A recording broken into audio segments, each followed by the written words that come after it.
Be ready. 5 seconds.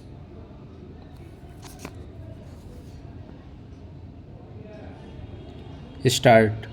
As has been recorded in the impugned judgment of the High Court, when the writ petition was taken up for admission on 14th May 2010, the fact that the petitioners had withdrawn the condition with regard to the provision of foreign exchange rate variation was considered, and it was also observed that such subsequent withdrawal could not affect the bid of the petitioners.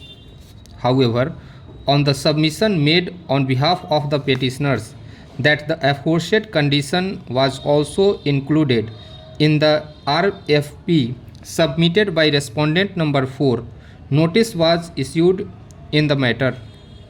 Consequently, while taking up the writ petition for final disposal, the issues framed for deciding the writ petition were centered round the said question. In fact, the first issue which was framed was whether a bidder could amend its bid by withdrawing a condition of the bid document whereby the bid was considered to be non-responsive. The second issue, which is an offshoot of the first issue, is whether a bidder would be entitled to contend that a non-responsive bid be treated as responsive since the offending condition was withdrawn after the bid documents had been opened. The third issue raised was with regard to the bid submitted by respondent number 4 and whether the same could be treated as responsive although the price offered by the said respondent contained a foreign exchange rate component which was to be considered at a particular rate. In deciding the said issue, the High Court held that since the terms and conditions of the price to be firm and fixed was one of the more important ingredients of the tender, the submission of a bid which violated the said condition rendered the bid non-responsive. The High Court observed that this was not a case of clerical mistake in the bid documents but a conscious change in the terms and conditions of the bid as submitted by the petitioners, which could not cure the initial disqualification when the bids were submitted.